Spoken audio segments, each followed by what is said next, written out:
আমার প্রাণের বাবাজি ইব্রাহিম নবী রাস্তা দিয়ে যেতেছেন, দেখেন লোকেরা কাতারে কাতারে হ্যামসাম যুবক দাঁড়িয়ে আছি। বলেন কেন রে তোমরা দাঁড়াইলা? তারা বলে বাদশার মেয়ে স্বামী পছন্দ করবি, এই জন্য দাঁড়াইছি। ইব্রাহিম নবী আকাশের দিকে তাকায় আল্লাহ, ওগো মালিক, আমারও তো বিয়ের বয়স হয়েছে, বিয়ে করব বলে না আল্লাহ, আমার তো বিয়ের বয়স হয়েছে। আল্লাহ ইব্রাহিম একটা বাঙ্গা খেজুর গাছ আছে, সেখানে দাঁড়ায় তা করি। বাঙ্গা খেজুর গাছের কাছে কেউ কাইছে মায়ের হুকুমে, বাবার হুকুমে, নিজের ইচ্ছায়।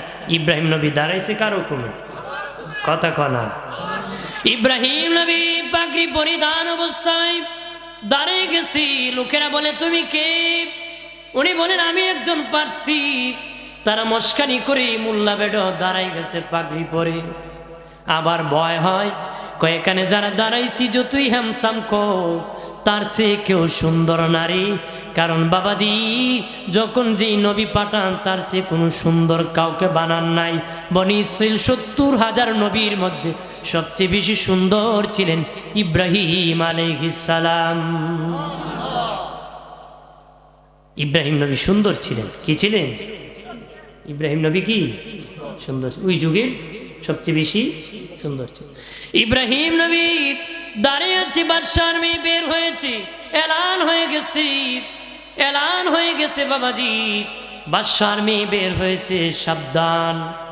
বাবাজি রাজা বাদশাদের কাতার দেখেছি, মন্ত্রীদের কাতার দেখেছি, উজির নাজির বড় বড় জমিদারের কাতার দেখেছে, পছন্দ হয় নারী। বান্ধবীরা বলে বান্ধবী এত সুন্দর যুবক তোমার পছন্দ হয় না রে বান্ধবী। ও বান্ধবী তোর কপালে মনে হয় স্বামী নাই গো, কারোরই পছন্দ করস না। আমাদের তো মনে হয় কারো না কারো গলায় ঝুলে পড়ি, যদি ঝুলে পড়ি রাজা রানীর প্রাণদণ্ড হবে রে। হতে পারে না। বিবি সায়রাম, বাদশার মেয়ের নাম ছিল সায়রাম। ঘুরতে ঘুরতে পিছনে দেখি ইব্রাহিম নবী দাঁড়ায় আছে, এমনি দুইটা মালা ইব্রাহিম নবীর গলায় পরায় দিছে। লোকেরা দৌড়ে আর কয় মোল্লা বেড়ায় বাজি মাইরা দিছে। দৌড়ে কয় সর্বনাশ হইছি রে। বাদশা এগিয়ে গেছে, মা তুমি তাকে পছন্দ করেছো? হ্যাঁ বাবা পছন্দ করেছি।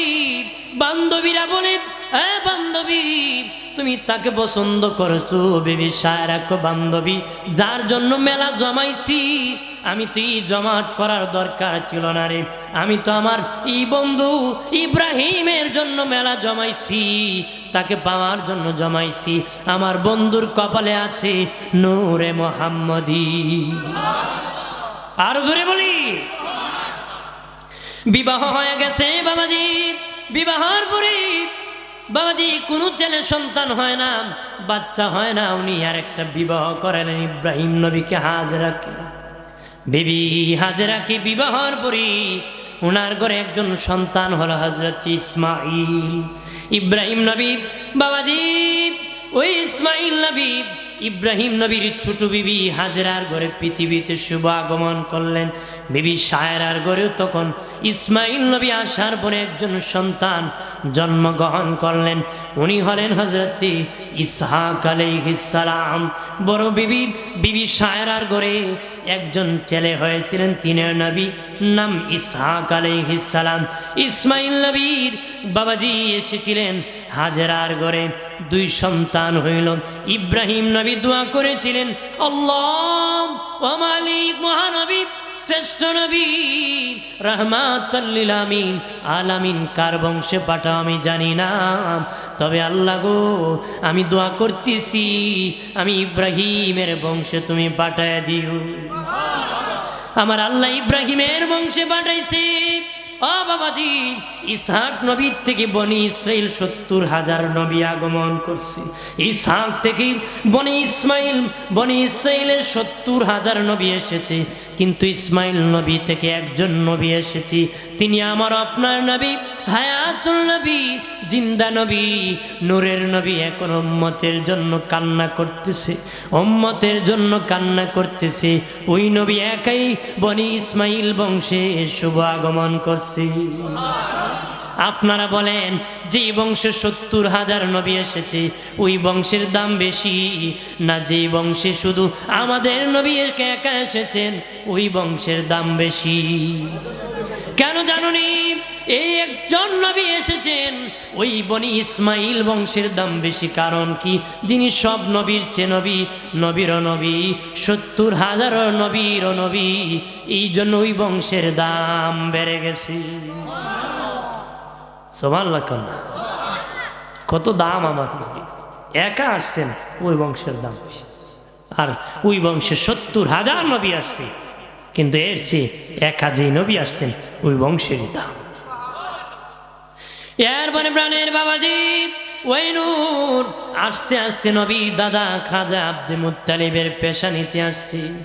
খাজা আব্দে মুত্তালিবের এক সন্তান বড়, এক সন্তান, প্রথম একজন ছেলে সন্তান ছিল হারেস।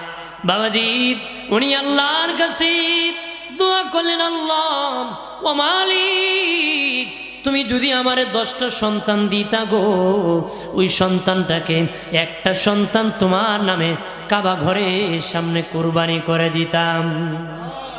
উনি রাতের বেলা ঘুমাইছেন, স্বপ্নে দেখেন আল্লাহ বলেন, আব্দে মুত্তালিব তাইবা খনন করো।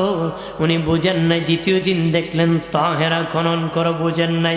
তৃতীয় দিন আল্লাহ বলেন, আব্দে মুত্তালিব জমজম খনন করো, জমজম খনন করো। বললেন জমজম কোথায়? বললেন কাবা ঘরের সামনে, যেখানে পাঠা বলি দে রক্ত গড়িয়া গড়িয়া নিচু জায়গার মধ্যে জমা হয়, সেখানে আমি আল্লাহর কুদরতি জমজম আছে, খনন করলে বাবারে। আল্লাহ না বাবাজি ইসমাইল নবীর পায়ের গোড়ালির থেকে জমজম খুব জারি হয়েছিল রে। আল্লাহর নবীর আগমনের 200 বছর আগে জালেম বাদশা বালু দিয়া পাথর দিয়া জমজম খুব বন্ধ করে দিয়েছিল। আল্লাহর নবীর আগমনের আগে নবীর দাদার দ্বারা জমজম খুব আল্লাহ উদ্ধার করছি। পরের দিন সকালবেলা নবীর দাদা খাজা আব্দে মুত্তালিব ওনার বড় ছেলে হারেসকে নিয়ে বাবাজি আল্লাহ বললেন, যেখানে রক্ত জমা হয় সকালবেলা দেখবা সাদা কাক ঘোরাঘুরি করতেছে, এইখানে আমার জমজম আছে। বাবাজি আব্দে মুত্তালিব দেহ খনন শুরু করেছি। নেতৃস্থানীয় নেত্রীর বিন্দুরা আসিয়া বলতেছে, আব্দে মুত্তালিব এখানে আমাদের পবিত্র জায়গা, আমরা সেখানে আমরা ইবাদত করি, পাটা বলি দিস, তুমি কেন খনন করতেছো? খাজা আব্দে মুত্তালিব বলেন, আমার আল্লাহ 3 রাত ধরে আমাকে স্বপ্নে দেখাইছে এখানে জমজম কূপ আছে, কোনা খনন করতে পারবা না, তোমার জন্য কঠিন বিচার। মুত্তালিব বলেন, আমাকে বিরোধিতা করলি, খনন না করতে দিলি আমি তোদের বিরুদ্ধে অ্যাকশন নিব, আমারও ক্ষমতা কম না। তখন তারা বলল, ঠিক আছে আব্দে মুত্তালিব খনন করো রে, যদি তুমি জমজম না পাও কঠিন বিচার তোমার হবে রে। খাজা আব্দে মুত্তালিব কয়, ভুল না, আমার মালিক আমারে স্বপ্নে দেখাইছে জমজম কূপ আছে।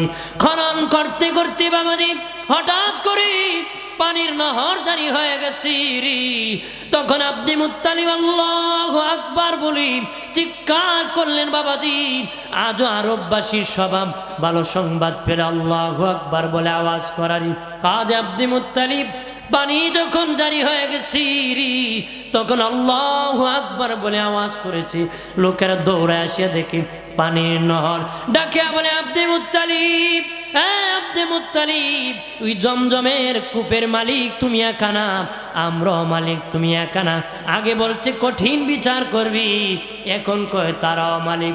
খাজা আব্দে মুত্তালিব কয়, খবরদার, আমি একাই মালিক, আমার আল্লাহ আমাকে 3 রাত ধরে দেখাইছে এটার মালিক আমি, তারা কো মানি না, ঝগড়া লেগে যাবি। খাজা আব্দে মুত্তালিব বলেন, ঝগড়া করে লাভ নাই, চলো রে সিরিয়ায় যাব, একজন গণক মহিলা আছে, ওই গণক মহিলার কাছে যাব, দেখি গণক মহিলা স্বপ্নের তাবির করে বলে দিবে ওই জমজমের মালিক কি। রওনা করেছি বাবা, সিরিয়ায় যাবে রে, মরুভূমির রাস্তা, রাস্তা ভুলিয়া বাবা যেমন জায়গায় গিয়েছে, সামনে বহুপথ সিরিয়া, পিছনে মক্কার বহুপথ, কিন্তু বাবার সাথে খাবার নাই, পানি পর্যন্ত নাই, পানির যন্ত্রণায় মরে যাবি। তখন খাজা আব্দে মুত্তালিব মরে তো যাবারে, কেউ দাফনও করবে না। তাড়াতাড়ি নিজের খবর নিজে খনন করে করে নিজেরা নিজেদের কবরে শুয়ে পড়ে যাও। নিজেরা নিজেদের খবর খনন করিয়া খাজা আব্দে মুত্তালিব নিজের খবর নিজে খনন করিয়া শুয়ে গেছেন। হঠাৎ করে খাজা আব্দে মুত্তালিব দেখেন ওনার কবরের মধ্যে পানির নহর জারি হয়ে গেছে। পানি পান করেছেন আর আল্লাহু আকবার বলে আওয়াজ করেছেন। আল্লাহু আকবার বলেন না, আর বলেন রে আমার সঙ্গী সাথীরা পানির ব্যবস্থা হয়ে গেছে, দৌড়ায় সকলে পানি পান করে জীবন রক্ষা করেছে। খাজা আব্দে মুত্তালিব বলেন চলো রে সিরিয়ায় যাব রে। তারা বলে না আব্দে মুত্তালিব সিরিয়ায় যাওয়া লাগবে না, বিচার হয়ে গেছে রে, বিচার হয়ে গেছে, আমরা মরে যেতাম। এটি প্রমাণ করেছে আমাদের কারো কবরে পানির নহর জারি হয় নাই, তোমার কবরে পানির নহর জারি করে বুঝাইছে আব্দে মুত্তালিব তুমি একাই জমজম কূপের মালিক। বাইরে আমার খেয়াল করেন ভালো করে, সন্তান হতে হতে 10 জন সন্তান হয়েছে। নবীর বাবা আব্দুল্লাহ হলেন সবার ছোট। উনি যখন বড় হলেন ওনার বাবা চিন্তা করলেন কুরবানি করবেন। বড় ছেলেকে বলেন আব্বা আমি মান্নত করেছিলাম 10 সন্তান হলে একটা সন্তান কুরবানি করব রে, তুমি কি বলো? সে বলে বাবা আমার নাম তো বলো নাই, ছোট ভাইকে বলে দেখো। বলতে বলতে একজন আরেকজন কি ধাক্কা ধাক্কি করতে করতে 9 নম্বর জনের কাছে আসলেন। 9 নম্বর জন বলে বাবা আমার নাম তো বলেন নাই, আমার ছোট ভাইকে বলে দেখো। এবার নবীর বাবা আব্দুল্লাহর কথা পালা এসে গেল। নবীর বাবা কি নবীর দাদা রেখে বলেন আব্বা আমি মান্নত করেছিলাম একটা সন্তান কুরবানি করব, তোমার কি ফয়সালা, তোমার কেমন সিদ্ধান্ত? নবীর বাবা বলে বাবা আপনি রাজি আমিও রাজি। সুবহানাল্লাহ বলতে দিদি রাজি হইতে কি আপনি হইবেন নি রাজি? বাপে যদি কত কুরবানি করতাম বেটা এ খুব আমি পারতাম না, এক জোর করলে আগের দিন চিটাঙ্গের মেইলে বাঁকবো, বাঁকবো না বাঁকবো নি? আর নাইলে খুব বাবা অত দরদ লাগলে তুমি কুরবানি হয়ে যাবে না, আমি করবো না, ঠিক না? ভাইরা আমার খেয়াল করেন ভালো করে, নবীর আব্বা জান খাজা আব্দুল্লাহ রাদিয়াল্লাহু তাআলা আনহু কি কুরবানি করার জন্য যখন কাবা ঘরের সামনে আনা হলো, লোকেরা ব্যারিকেড সৃষ্টি করলো। লোকেরা বলেন ও আব্দে মুত্তালিব তোমার 9 সন্তান কুরবানি করো, বাধা নাই, তবে আব্দুল্লাহকে করা যাবে না। মহিলারা ব্যারিকেড সৃষ্টি করেছে, করা যাবে না। কেন রে করা যাবে না? তোমার আব্দুল্লাহর চেহারা দেখিয়ে গেলি ব্যবসায় লাভ হয়, উন্নতি হয়। মহিলারা পর্যন্ত পাগল হয়ে আছি, সিরিয়াল ধরে আছি নবীর আব্বাজানকে বিবাহ করতে। এমনকি বড় একজন নারী বড় পরিবারে ওরা খুব ইস্পাত এগিয়ে ছিল নবীর বাবাকে বিবাহ করা, আমি আখিরি নবীর মা হব। সুবহানাল্লাহ কপালে আছে কি নূরে মুহাম্মদ। ভাইরা আমার খেয়াল করেন ভালো করে, সকলের বাবাজি ওই ব্যারিকেডের মধ্যে খাজা আব্দে মুত্তালিব আটকা পড়ে গেলেন। কি করব, কুরবানি তো মান্নত, আর তো কোনো ছেলে রাজি না, কিভাবে আমার মান্যত আদায় করব? তখন বড় বড় পণ্ডিত আলেমদেরকে ডাকলেন, বলেন কি করব? আলেমরা কয় লটারি মারো।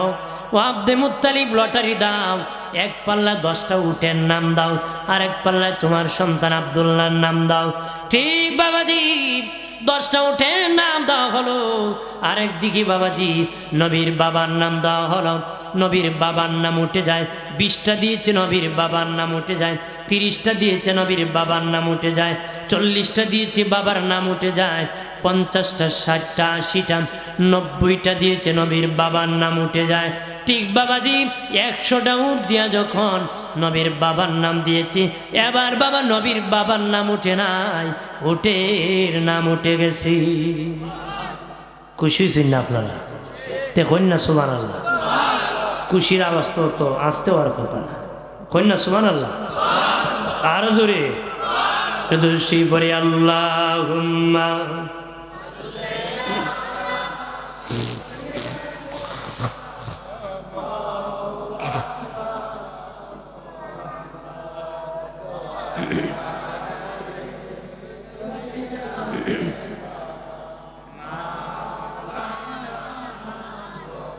এ জীবনে যার দিল বাইজান নবীর জন্য কাঁদে না, রোজা সরে বাইজান তারা নবীজির দেখা পাবে না। আল্লাহ হুম্মা জি শেষ দিকে এসে গেছি মহব্বতে, আর কষ্ট দিব না বেশি।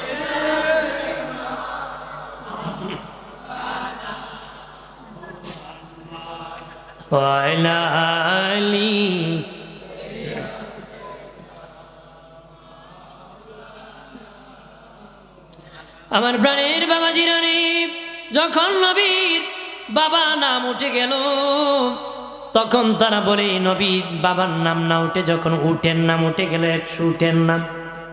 খাজা আব্দে মুত্তালিব বলে 100 উটের নাম একবার ভুলও হতে পারে, 3 বার দিতে হবে, 3 বার দিতে হবে। 3 বার দেওয়া হয়েছে বাবা, তখনও উটের নাম উঠে যায়। 100 উট কুরবানি করেছে, নবীর আব্বাজান বেঁচে গেছি। দয়াল নবী বলেন ইব্রাহিম নবী অগ্নিকুণ্ড থেকে বেঁচেছিল আমি নবীর কারণে, ইসমাইল কুরবানির থেকে বেঁচেছিল আমার কারণে। নবী বলেন নবীর কারণে। দয়াল নবী আরো বলেন, দয়াল নবী আরো বলেন আর আমার বাবা আব্দুল্লাহ কুরবানির থেকে বেঁচে গিয়েছিলেন আমি নূরে মুহাম্মদী থাকার কারণে। আরো জোরে কর। এরপরে প্রাণের বাবাজি, ও বাবাজি, দয়াল নবী মা বাবার বিবাহ হয়ে গেল।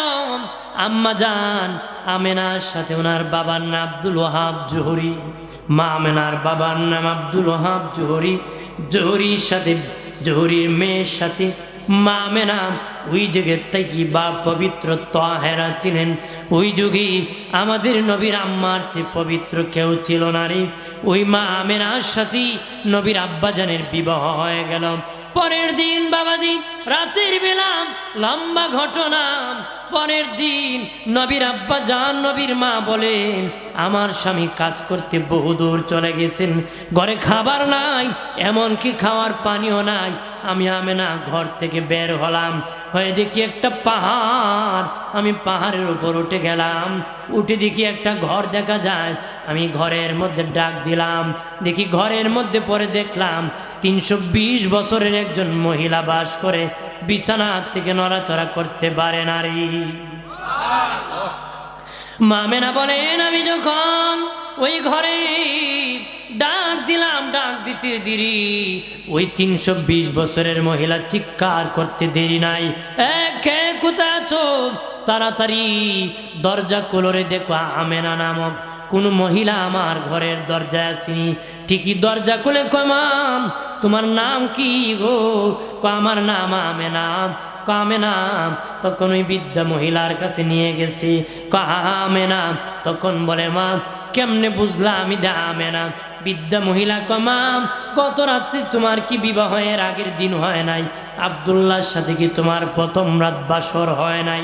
কাহা হয়েছে। এখন মা আমেনা বলেন কেমনে বুঝলাম, কিভাবে বুঝলা গো? তখন ডেকে বলে শোনো আমি তাওরাতের হাফেজ, তাওরাত কিতাব পড়তে পেয়েছি।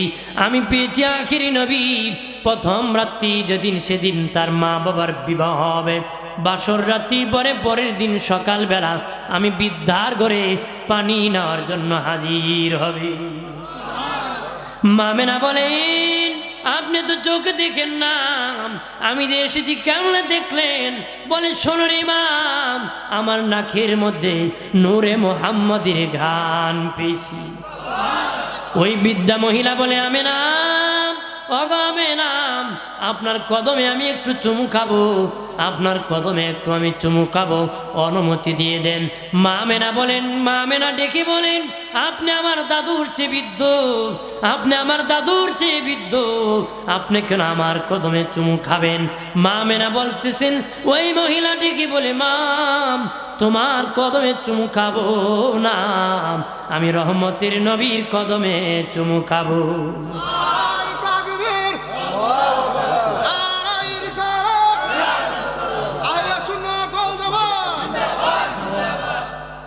আমার প্রাণের বাবা দিনারে খেয়াল করেন ভালো করি, দয়াল নবীর মার কদমে যখনই বৃদ্ধা মহিলা চুমু খাইছে, খাইতে দেরি, ওই মহিলা জোয়ান যুবতী নারী হতে দেরি হয় নাই।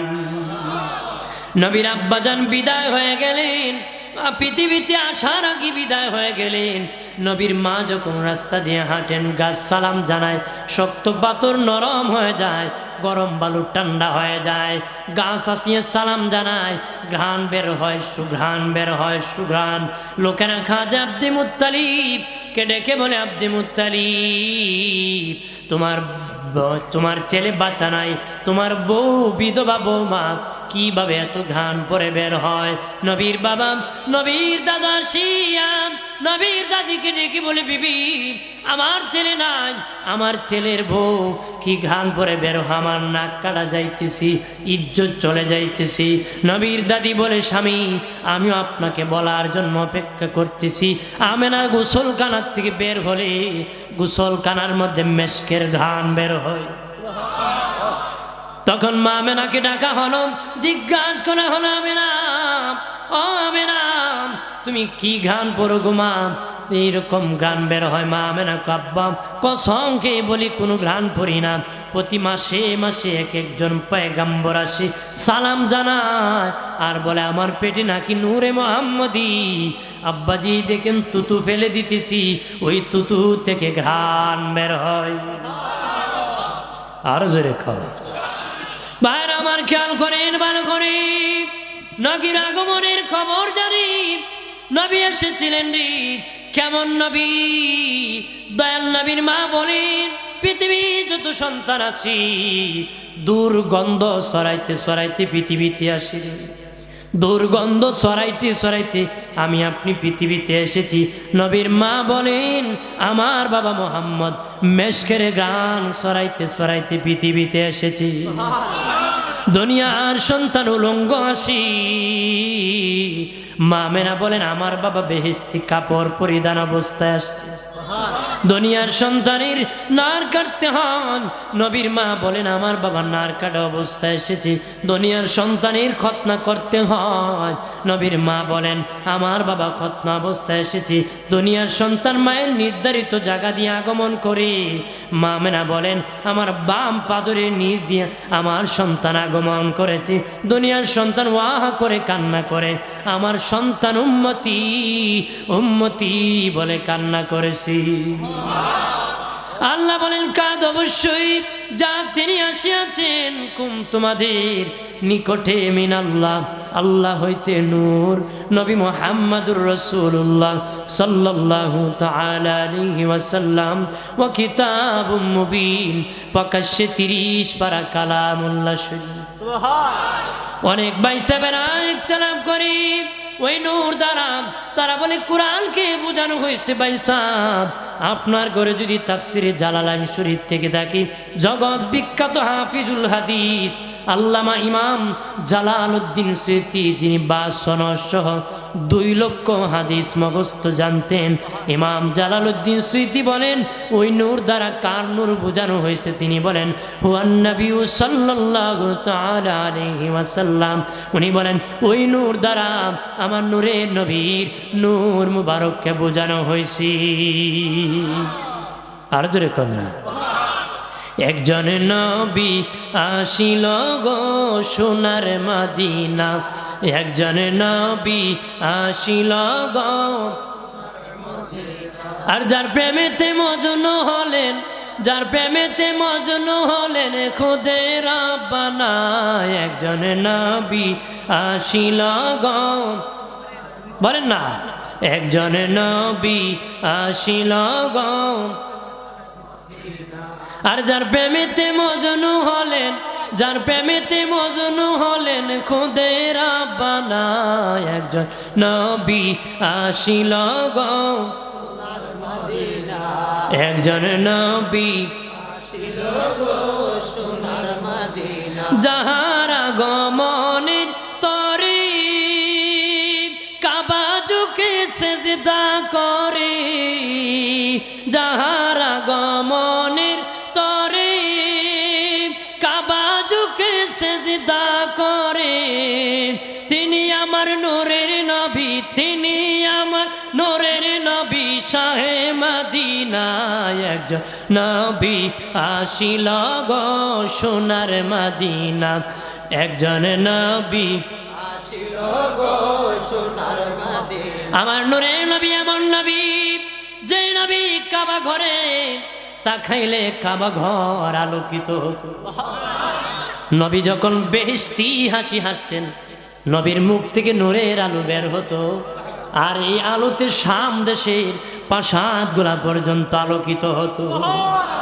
আরো জোরে কর আম্মা জান আয়েশা বলেন এ পৃথিবী নারীরাম তোমাদের স্বামী যখন ঘরে আসে তোমরা কি করো তখন নারীরা বলেছিল আমার স্বামী ঘরে আসলে ঘরের বাতি জ্বালাই আম্মা জান মুস্কি মুস্কি হাসে মা কেন হাসেন গো আমি উল্টা তোমরা ঘরের বাতি জ্বালাও আমি আশা ঘরের বাতি নিবাই ডেকে বলে কেন নিবাই দেন কয় শোনে না আমার নূরের নবী আমার রহমতের নবী আমার স্বামী যখন ঘরে প্রবেশ করেন তার নূরের আলোতে আমি আশার ঘর আলোকিত হয়ে যায় ছোট্ট সুইটাও যদি নিচে পড়ে থাকি নূরের আলোতে আমি আশা দেখতে পাই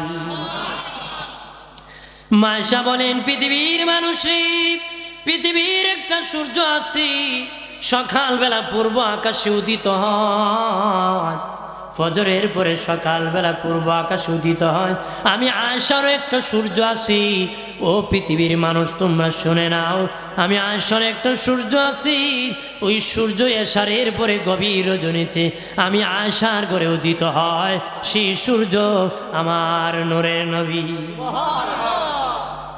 সকালবেলা সূর্য যেমন দিনকে আলোকিত করে আমার নবী যখন আমার ঘরে প্রবেশ করে আমার ঘরটা আলোকিত হয়ে যায় এমন একজন নূরের নবী আমার আনাস রাদিয়াল্লাহু তাআলা আল্লাহ নবীকে দাওয়াত করি আনাসের বাড়িতে নিয়েছেন আনাসের মা একবার নবীর দিকে তাকায় আরেকবার পূর্ণিমার চাঁদের দিকে তাকায় একবার আমার নবীর নূরের চেহারা মোবারকের দিকে তাকায় আনাস রাদিয়াল্লাহু তাআলা ডেকে বলে মা মারি বারবার পূর্ণিমার চাঁদের দিকে তাকাও আরেকবার নবীর নূরের চেহারার দিকে কেন তাকাও আনাস রাদিয়াল্লাহু তাআলা মা ডেকে বলে বাবা আমি বারবার তাকাইছি পূর্ণিমার চাঁদে কলঙ্কের দাগ আছে রে আনাস কিন্তু আল্লাহর হাবিবের নূরের চেহারায় কোনো কলঙ্কের দাগ নাই যিনি হলেন আমাদের নবী সুবহানাল্লাহ যে নবীর কোনো কলঙ্কের দাগ নেই নূরানি চেহারা আনোয়ার দেখলে কাফের মুসলমান জোরে কন্যা দেখতে দেরি মুসলমান হতে দেরি এলে হলেন আমাদের নূরের নবী যিনার আগমনে আমার আল্লাহ পৃথিবীটা উদ্বোধন করছে কোন কালবাট হয় ব্রিজ হয় যতক্ষণ উদ্বোধন হয় না উন্মুক্ত করা হয় না হয় যেদিন একটা নেম প্লেট দিয়ে উদ্বোধন হবে সেদিন থেকে উন্মুক্ত করে দেওয়া হয় আল্লাহ কই পৃথিবী বানাইছি আমি উদ্বোধন করি নাই এই জন্য তুই নবীরা নামাজ দু জায়গায় পড়তে পারতেন একটা হলো হুজরা আর একটা হলো মসজিদ উম্মতরা মসজিদ ছাড়া নামাজ পড়তে পারতো না কারণ জমিন ওপেন হয় উদ্বোধন হয় আল্লাহ বলেন আমার হাবিব যেদিন দুনিয়ায় কদম লাগাইছে আমি দুনিয়াটাকে উদ্বোধন করে তাম পৃথিবীটাকে নামাজের মুসল্লা বানাইছি এখন আমার বান্দা যেখানে খুশি দাঁড়ে আল্লাহু আকবার দিবে কারণ পৃথিবী পবিত্র হয়ে গেছে উন্মুক্ত হয়ে গেছে উদ্বোধন হয়ে গেছে আরো জোরে আল্লাহ কয় আমি মুহাম্মদ নামে নেম প্লেট দিয়ে উদ্বোধন করেছি আমি প্রথম আসমান করেছি দ্বিতীয় চতুর্থ তৃতীয় চতুর্থ পঞ্চম ষষ্ঠ সপ্তম আমি আসমান বানাইছি উদ্বোধন করি নাই মেরাজ রজনীতে আমার হাবিবকে দাওয়াত করে সব আসমান আরশে আযীম সহ উদ্বোধন করেছে আর জোরে কা ওই নবীর উম্মত হতে খুশি না বেজা আসেন সালাম জানায়া নবী